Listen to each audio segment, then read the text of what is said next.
What's up, guys? James is back. Yeah. Actually, well, I recorded one with Rissa this week, but I'm gonna hold it back because I wanted this whole week to be I want this whole month to be Christmas. So sorry, Rissa, not sorry. And she deserves to be pushed back anyway because she's just been holding us up for like 10 years. Calling you out. Yeah. So, let's get to it now. So this week we're gonna have our first Christmas episode-ish.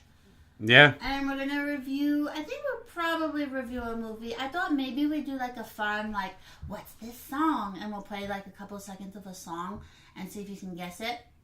By the All Christmas kinds of- music? Yeah, but just like Christmas music edition. Oh, that's perfect. Let's do I that. thought that would be fun. So we're gonna... We can wrap up with that. Yeah, we're gonna have like fun things all month long. Oh, you know what we should go over? The best Christmas cookies. Oh yeah, that'd be good because You know? everybody likes cookies. Like, how about at the end of every... because this entire month we're probably going to go over a movie per podcast. Yeah, because there's some like really good movies out there. Exactly. And some of them are completely outrageous. I just watched The Grinch the other day, and there are so many jokes in there that I didn't notice as a kid. And I haven't seen it since I was a kid, really, Yeah, like for a all the long way time. through. And there are so many adult jokes in there that really were just like it really caught me off guard. Like, how did they have that in there? But as a Yeah. kid, you don't really notice. But, yeah, so... This week, well, like, Where? the pioneer of, like, I feel like gritty action movies. Yeah, well, that's what as I'm watching it now, you know, like the other day, and I'm like, well, I guess because I've seen so many action movies, it didn't blow my mind, Yeah. action movie wise, because I'm just like, oh, well, but I can understand if you saw it before you saw, you know, like if this was the first one, I'm like, whoa, wow, then this is cool. But I have seen so many that it wasn't mind-blowing in that way. But I did like it. It was a good movie. Well, also, I mean, there's so many big action movies that came out during the 80s. You almost like, oh, it's just another, like, corny 80s action movie. But in reality, I mean, when I think of 80s action movies, I think of, like, people doing, like, the cheesy, like, the cheesy karate chops. Like, if you watch the Yeah. movie Roadhouse, that is what I think of an 80s Yeah. action movie with Patrick Which I've never seen Swayze. that one, but I do know of a lot. Everyone says it's, like, the greatest movie I think ever. it's And like a honestly... cult classic. kind Yeah, of. yeah. But this one, it's kind of like gritty in a sense. Like I said, in the one scene that there's like a fight between. Well, we'll get to it. Exactly. Let's get to it. Skipping ahead, and I'm Yeah, knocking yeah. it off. So we open with Bruce Willis with hair. Yeah. He's got lots of hair. And he's on a plane, and he's sitting next to my worst nightmare, which is a very chatty man. And when I'm on a plane, do not speak to me. Don't speak to me really ever, but when I'm on a plane, really don't speak to me. Earphones.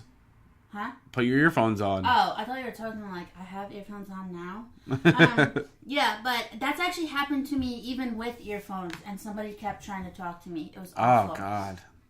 No. And then, so he's carrying like around this like giant bear, and then we find out that he's just a daddy, trying to get home to his family for Christmas.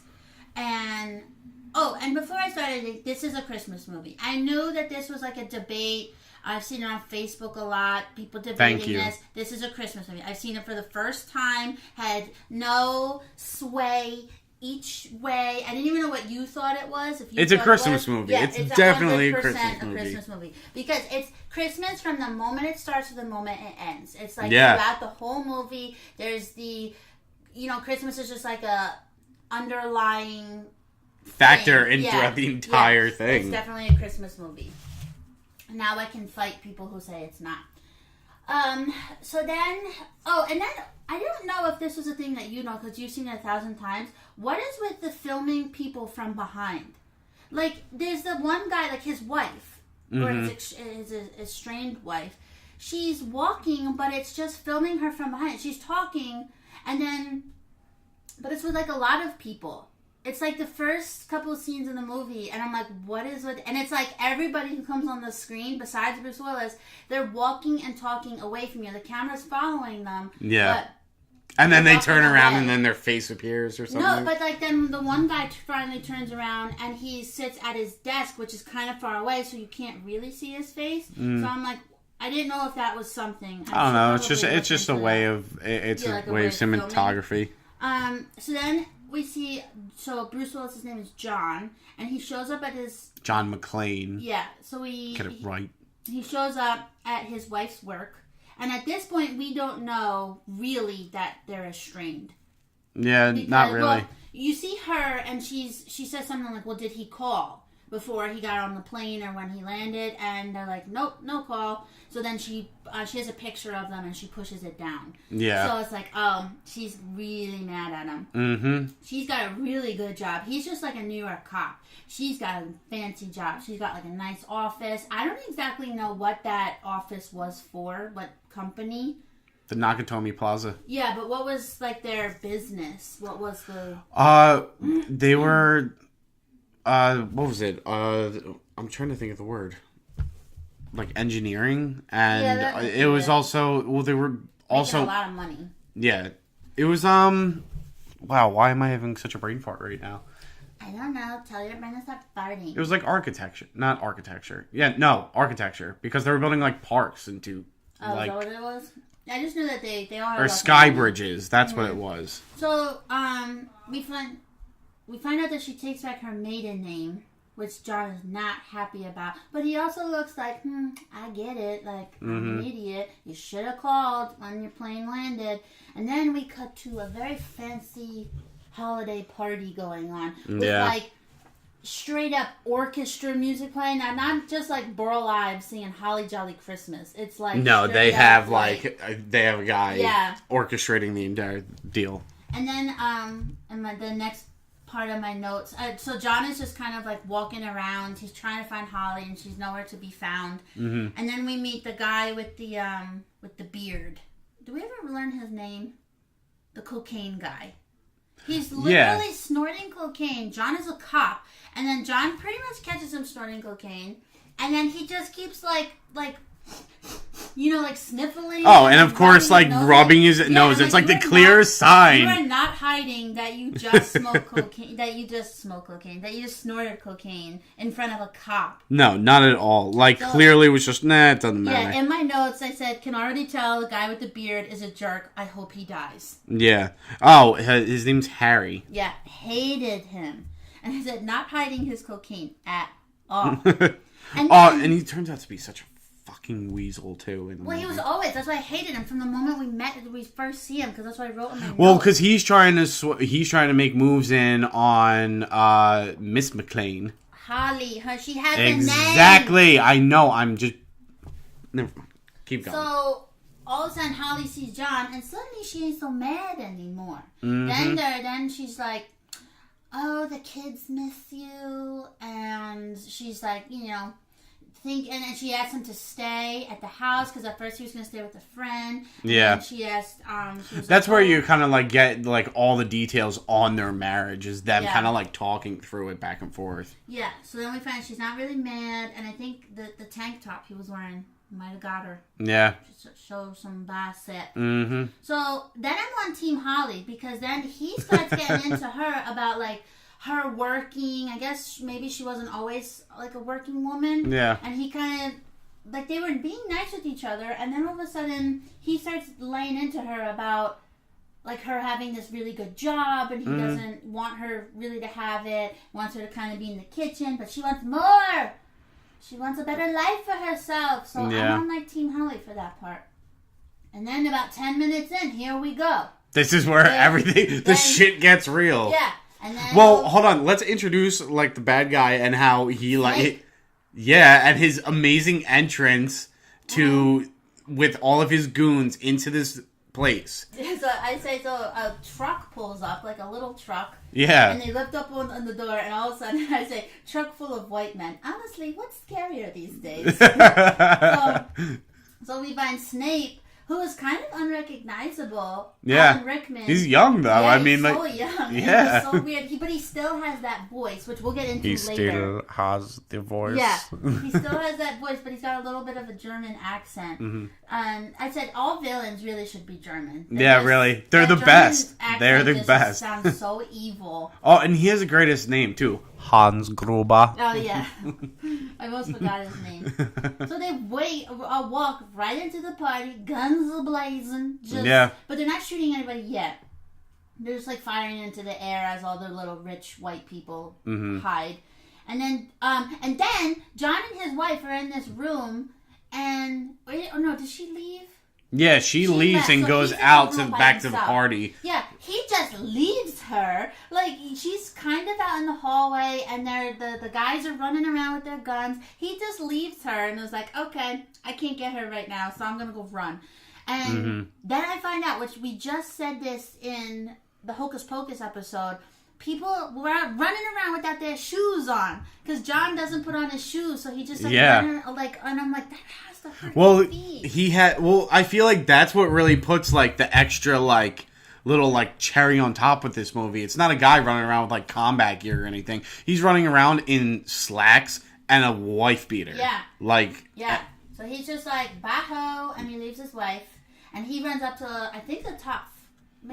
No, he runs up like 4 floors or something like that. Yeah. So we find out that the angry white gang is mad at the company's greed, and they want revenge on the company, because the company is just kind of going around to all these countries and buying up things. And, and there's a vault with like a shit ton of stuff in the building. $640 million that's locked away, so that's what they want. But they think that there's an actual, like, vault with $640 million, and then they find out that there's all these codes, and it's all pretty much just in the computer that they have to get. And then we find a nice Asian man, the Mr. Nakatomi. The boss of the whole company, and he gets his brains blown out because he doesn't know pretty brutally, too, and John witnesses the entire thing. And let's remind ourselves, this is about 15 minutes into the movie. Yeah, this is John crazy. is, like, crawling around on the ground. And sees this kind of going on, and then he sees the little Mr. Nakatomi. What's his name? He didn't know. Well, he said he didn't know the codes. I don't know. Maybe he did, but he said he didn't. And Snape is not messing around. No, and he pretty much shows that once he takes off the silencer of the pistol too. Yeah, and I like a cool and collected psycho. I like that in a movie because he's just like, nice suit. You know, before he's about to kill him and stuff, he's just like, oh, that's a nice suit. Where'd you get it from? I have one too. I have 5. Yeah. That's what he says. I like when you have a nice, cool and collected and a chatty psycho. Yeah. So, Snape's men are working like a well-oiled machine. Oh, how about the big, building. Beefy, crazy, long-haired Fabio? Oh, yeah, we'll get into that. They have freakish German robots. That's the name I gave him. But they have, they just take over everything. Like, they've got one guy who was on all the electronic stuff, and they've got... They got a hacker guy. They've got henchmen that are just ex-military. They're like muscle men kind of guys. They are, like, really set and ready to go. Yeah. And they got radios that they're talking to each other the whole time. Yeah. And one of the freakish German robot men, we find out he has a brother. But one of them comes to kill John because they heard him when the Nakatomi got killed. They heard him, like, crawling around. So they go to kill him, but his aim is as bad as my Call of Duty aim. Like, probably like a stormtrooper. Yeah, John is practically just, like, dancing around, and the guy cannot hit him at all. Yeah. So, then I say, people not wearing shoes really just bothers me. But he does, so he kills the German guy. Yeah. Came after him. After a really brutal fight, it's not like oh, let's put him up and deck it out. Like, they're like bumping into shit, crashing over each other and everything. But then you realize this is a really tall building. Yeah. You're like, how are the rest of them not hearing this? But it's a really, really big building. I guess for like, it's more like a New York building. Like, I don't know if LA has so many really like that tall buildings. Well, it's out there now. I mean, LA does have that Yeah. out there now. But, so then we find, at least John did try to steal his shoes, but then he's like, oh, of course, I found shoes that my sister has bigger feet. Yeah. And because they're too small, so he can't wear them. So he has to keep running around without shoes on. Really. But he does go and finally get a machine gun and the detonators in the bag. Because that's what he had on him. So then he sends the dead German guy down in an elevator with a fun little message on his Fun little shirt. Christmas greeting. Which is, again, why this is a Christmas movie. Yeah. And what did it say? It's like... Now I have a machine gun. Ha, ha, yeah. ha. So then he says, then, which I thought this was brilliant. He starts, because he has the radio now, because he stole everything that German guy had, and he starts running, he can hear them talking to each other on the radio, so he starts writing the names of everybody on his wrist. Yeah. So he knows, And he knew who he took out, so he, puts an X next to their name and everything. And it only just helps him, because then when he starts talking to Hans, he's like, hey, just killed your buddy, whatever the German guy's name was. But then we find the one guy now, we find that they're brothers. I don't know if they're twins or anything, but then there's two freakish German men, robot men. And the one is, the one John killed was just kind of insane. Yeah. And, the real insane one is the one... The insane one who's been, injecting bull shark testosterone into his arm is just, going nuts that is finding out that his brother is dead. Yeah, he's like, he doesn't care now about the heist or anything. Yeah, he's like, if you see him, you find me, I'm killing him. Yeah.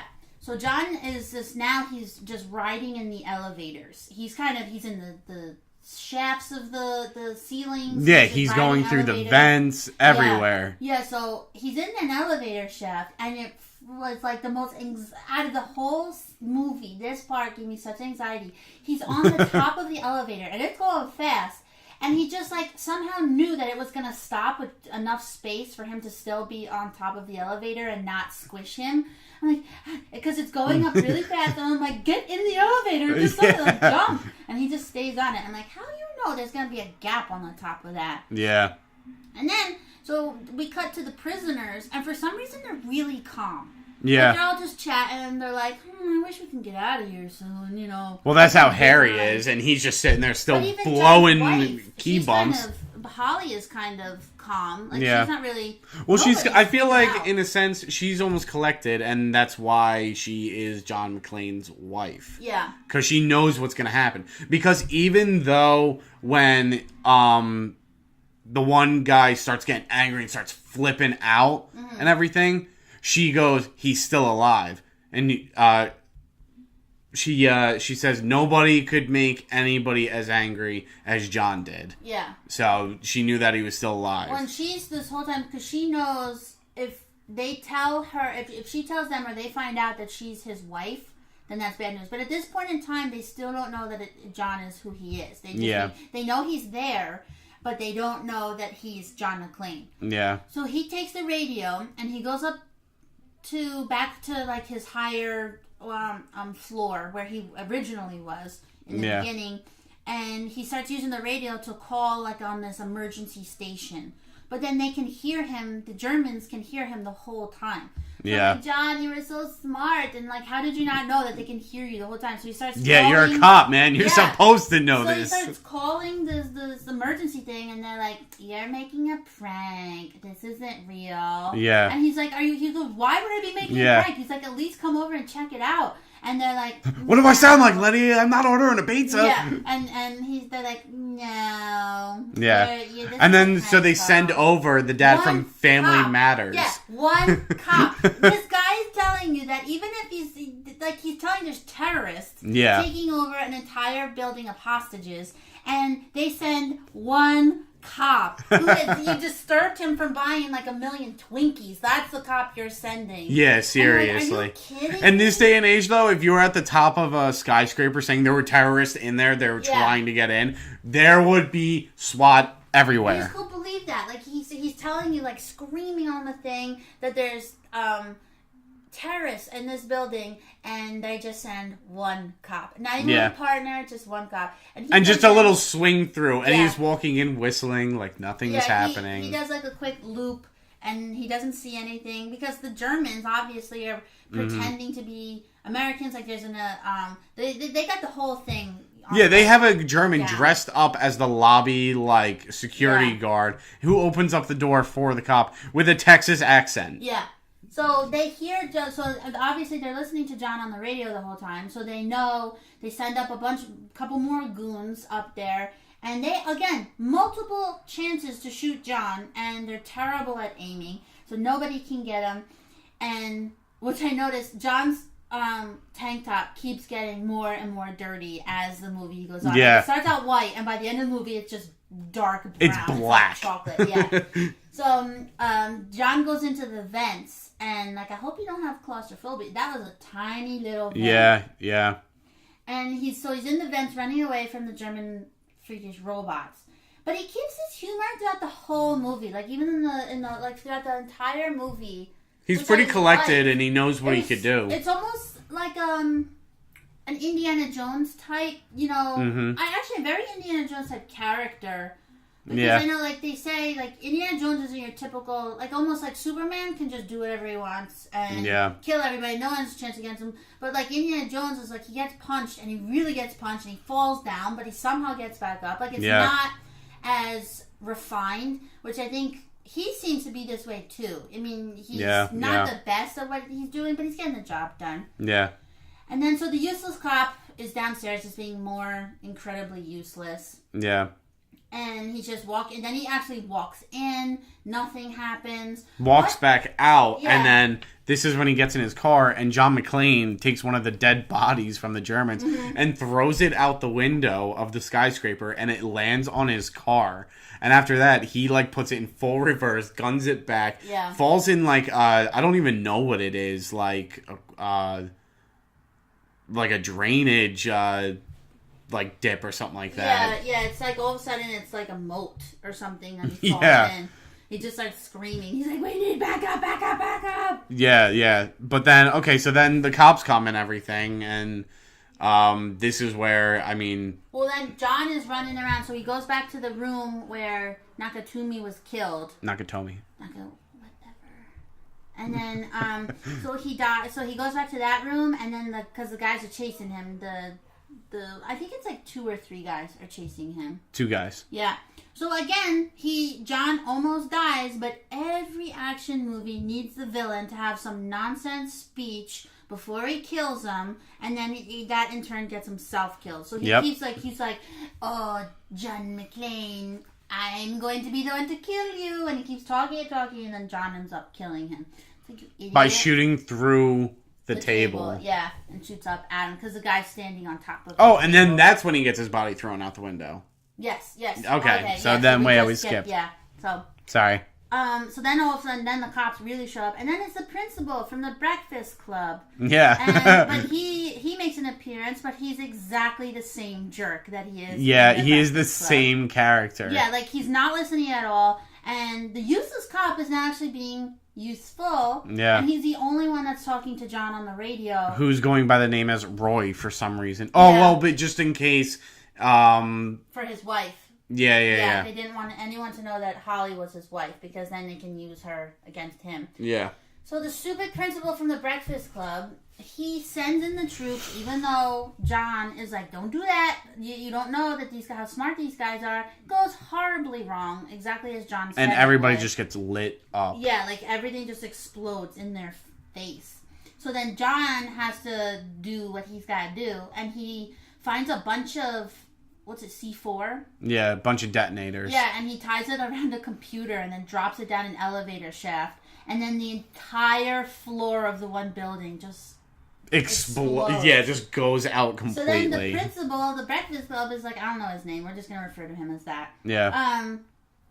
And which I think it blew up a little bit more than he thought it was going to blow up. Yeah. But then the principal is like, oh, now he's a terrorist because how can he go after that building? And I was like, he's trying to do what you're doing a horrible job at. Exactly. So then the bearded guy comes back in, And he's trying to, he tells Holly, like, ooh, I'll get us out of this. So he goes and talks to Snape, or Hans, and he's like, oh yeah, I know who you're talking to. His name's John McClane. Yeah, completely throws him underneath the bus. Sells him out. Such a douchebag move. Yeah, and plus, on the other hand, he's high on cocaine right now and thinks he's... I mean... Maybe that is why he's acting like a complete idiot. Yeah, true. But he's like, oh, he's one of my best friends, which John just met him before when he was snorting the cocaine. So he's like, yeah, John's my best friend. I'll get him to listen to whatever you want to do. Yeah. So that he gets him on the walkie-talkie. Yeah. And he's like, hey, John, how about you just come down here and everything will be fine? And, like, just the worst. Yeah, really, like, trying way too hard. Yeah, and John realizes what he's doing, and he's like, what? I just met you. He's like, you're not my friend. He's like, dude, you don't even know what you're getting into. Yeah. Like, knock it the fuck off. Yeah, and he starts screaming, like, they're gonna kill you, they're gonna kill you. And then... lo and behold, sure enough, the radio gets cut out, yeah. and he's just sitting there, and he literally just takes a sip of his drink, and it cuts back to everybody that's in the lobby, and then you just hear the gunshot. Yeah. I mean, it was deserved. Honestly. I was really happy. Yeah, really, really deserved. Oh, we didn't even get into the douchebag news reporter either. Oh, yeah. Well, which one? They were all kind of jerky. Like no, the one that... the guy, the redheaded guy. Because there's one who was like, this is my story. I found it out first. And then this other guy's like, just go away. Yeah. Then, no. He was the bad guy in the first Ghostbusters, too. The redheaded guy. I haven't seen that in a long time. Oh, okay. Next Halloween, we'll watch that one. Yeah. Anyway. So then we find, Hans is just kind of like walking around, just doing his thing. And John catches him. And at first, I'm like, there's no way. Because they make it out to be like, because all of a sudden, John comes up to him and is like, drop the gun. And Hans is like, don't shoot. But he says it in an American accent. And he's like, don't shoot. Yeah, you're one of them. Yeah, he acts like a Jewish guy. Yeah. And I was like, oh, Snape is acting. And I was like, his voice is way too recognizable. Even with an American accent, he still has that voice. You're still Snape. Yeah, there's no way that John wouldn't have known that was especially Hans. As a cop. Like, you're supposed to, like, know these things. John isn't not doing his job as a police officer. So then John starts walking away from him. I was like, come on, let's go this way. And it's just another instance of the villain talking too much when he should just shoot. Well, no, he gets on the radio and he says something in, like, German, I think, to one of his other guys. And then he turns around and he holds up the gun to him. Yeah, but John gave him a gun and was like, here, you're going to need this for protection. Yeah. But... which I had thought that, his voice was way too recognizable. John knew that because John gave him a gun that had no bullets in it. Yeah, true. Yeah, no bullets! Yeah. What, do you think I'm an idiot? So he starts, he goes to shoot John, but there's no bullets. Uh-huh. So he can't do it. But then that's when the rest of the goons come in. Yeah. And John goes running, lighting up the entire thing. Literally just laying on the trigger. And, but this is a problem I have with a lot of action movies. They never reload. No. Like, and I mean, this part, and John at one point is hiding under a desk, and the whole, office area is just glass windows. Yeah. They're just shooting all the windows, just laying, for, probably a good 30 seconds to a minute, just shooting. Every piece of glass in this, let's say, 1,000 square foot room just shattered. Yeah, everywhere. And I'm like, and I don't know, I have really bad aim, as I said in Call of Duty. So I usually go through an entire round of bullets in trying to kill one person, and it's maybe 5-10 seconds, and then it's done. You got to reload, and they're laying on this gun on the trigger for a good 30 seconds. Yeah. And nobody reloads. Yeah. But because at first in the thing, I liked that John was going around he was picking up ammo because he knew he was gonna. I'm like, oh, that's good, because normally in action movies, even with a handgun, which probably has 5-6 bullets in it, normally, and they just keep shooting and shooting and shooting. I'm like, yeah, ran out of bullets 6 deaths ago. Yeah, he's always checking to see if he had with John, they seemed he was being that was realistic about it, but with the Germans in that one part just never reloading. Yeah. So then John somehow gets away that time. Well, they throw in like their yodel grenades or whatever that slide across the floor, and they go off and they go running over to see where he is, and he's nowhere to be found. Yeah. And then in the next scene, they see John, and he's like just kind of like slugging his way into a bathroom. Yeah. But then all of a sudden you see him come in and his feet, and they are just like pouring blood. Yeah. Because they have so much glass in them right now because he had to run. And that's what makes it like one of the, like I said, a cooler action movie. Yeah. Because it puts those circumstances in like, shit, I gotta run across glass. I have to run across glass right now for my life. Yeah. That's what I look at when I see like when characters are without shoes. I'm like, well, that was real. Like he was walking without shoes all the time, and they actually did make his feet look absolutely awful for doing that. Yeah. But he did try. He did try to get shoes. And then we find John is saying goodbye to his wife on the radio because he doesn't think he's just like exhausted. Well, he's saying it to the cop. Yeah, that's over the radio. Yeah. And he's just exhausted, and he's got no help inside of the building, and the stupid cops outside aren't listening to him. And then he finds a lot of bombs on like the roof of the building. And the creepy robot, the big psycho one, he catches him. Yeah. And so that's when they go into their big, which is huge like a jump. big, long. That is like one of the. It's really like you're watching and you're like, oh, because it's not like one of those synchronized fights. It's literally like they were actually fighting and they were just like, ooh, get the camera. Yeah. Like it's one of those. Yeah. So while this is going on, the news reporter, because they know it's John McClane, the news reporter finds John's kids and they put them on TV. And they're like, Daddy, please come home for Christmas. And Snape sees it. So then he knows that Holly is John's wife. Because he sees the kid in the picture that Holly put down. Yeah.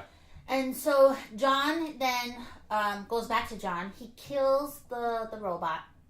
By hanging him? No. He hangs him with a chain. Oh, yeah. And he slides him into a wall. Been dead. That's ridiculous. I mean, he's a crazy robot German. So. Yeah. And he makes it all the way up there.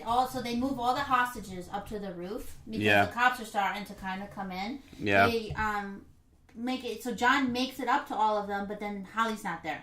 Yeah. So he starts shooting like crazy on top of the roof, like get out of here. Because he knows the bombs will below them. Well, they said we'll release the hostages, but they'll be out up on top of the roof. But the Germans put the bombs up there, so when they start running up there, John knows and he starts shooting all up and saying like, "Get the hell off the roof! Yeah. Get the fuck off the roof!" He starts shooting in the air to try and like scare them to run, and nobody does. No. Well, they do run. But then the helicopter, which the worst terrorist. Protocol guys in the world. They're like, literally in the thing, they're like, I'd be okay with losing 20% of the hostages. And they're like, yeah, that'd be good. They're more excited about the guns that they get. They're like, this is like Vietnam. Yeah, just like Saigon. He was like, I'm still in high school when that happened. But, So the stupid cops think that John is a terrorist because, I guess he kind of looked like one. I mean, you're just shooting up in the air. Yeah, and so then the stupid people, they start shooting back at him, and they blow up the bombs on the roof. So now the building is pretty much going to crumble in any second. And it's just, John runs all the way back down, and he finds Hans with Holly. And Hans immediately takes Holly. And I didn't see... He obviously shoots him. This is one of the most like notorious moments in like action movie history because John comes in and with a gun, like limping and all, like this is where he's most bloodied in like the entire movie. He's been beaten by the big giant German. Right after like two very long fights. Yeah, like he just got blown up pretty much off of a roof. Now he's got to break glass with his feet again. Yeah. And his already bloodied feet. But, alright, so getting back to it. So now he goes and they tell him, drop the gun. So he goes and he drops his gun that he has. But this is why it's so notorious. This was the first time ever that it's ever been done. Is that he had a gun that was duct taped to his back. Just like Wonder Woman with her sword and her dress. Pretty much. Mm-hmm. But, So he goes and he puts his hands up behind his head and just goes and pulls it.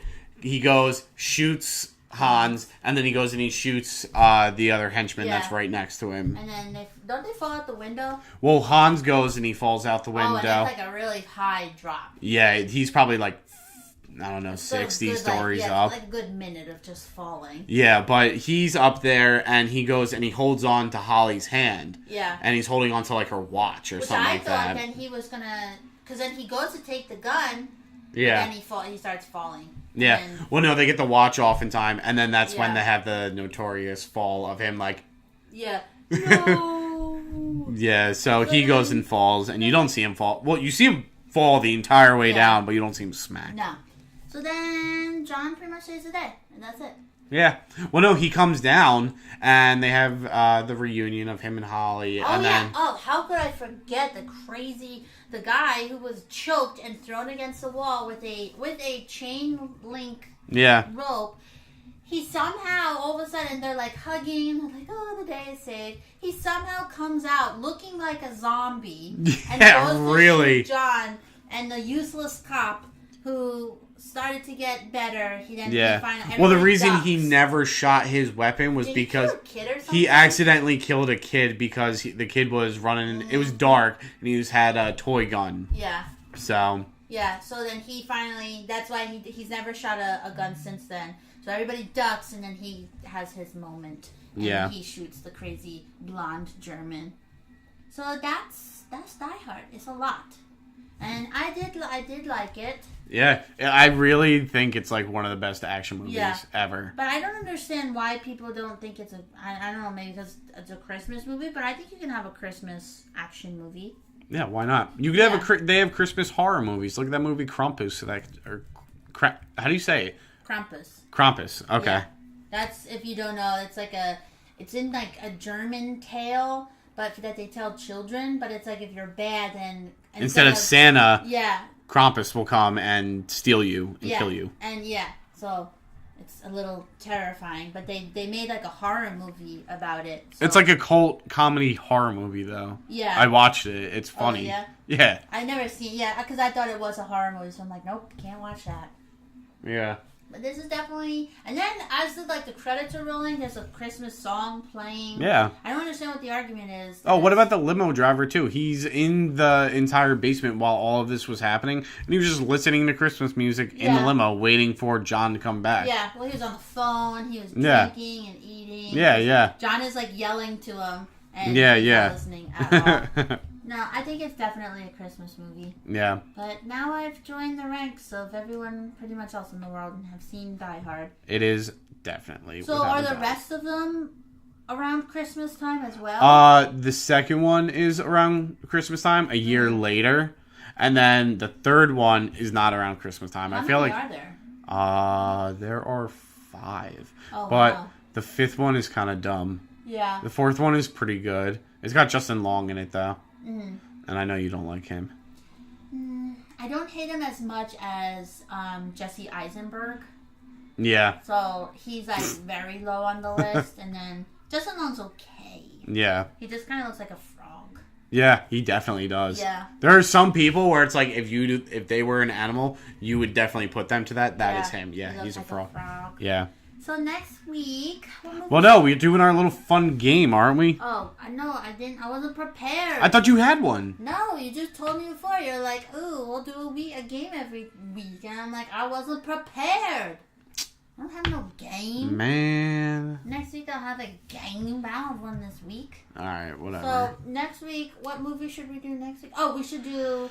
I don't know, because we have a couple options, because I was just talking about some. We could do... We have to do Just Friends. Yeah. There's The Grinch, maybe. Ooh, that's good. Elf is a classic. Yeah, Elf. There's so many. I mean, obviously, A Year Without a Santa Claus is my favorite of all time. Like those type, but we won't do those type just because they're like half hour long, or maybe like 40. And the only thing is that not everybody grew up with them too. I feel like. Well, what's your childhood? Well, we gotta have just something that people can relate to. Obviously. I think if you haven't seen Just Friends, then stop listening right now. I won't be mad if you turn me off. Go listen to Just Friends. Stop being an idiot. Go listen or you go watch. Whatever. What if they're blind and then you can only just listen? So.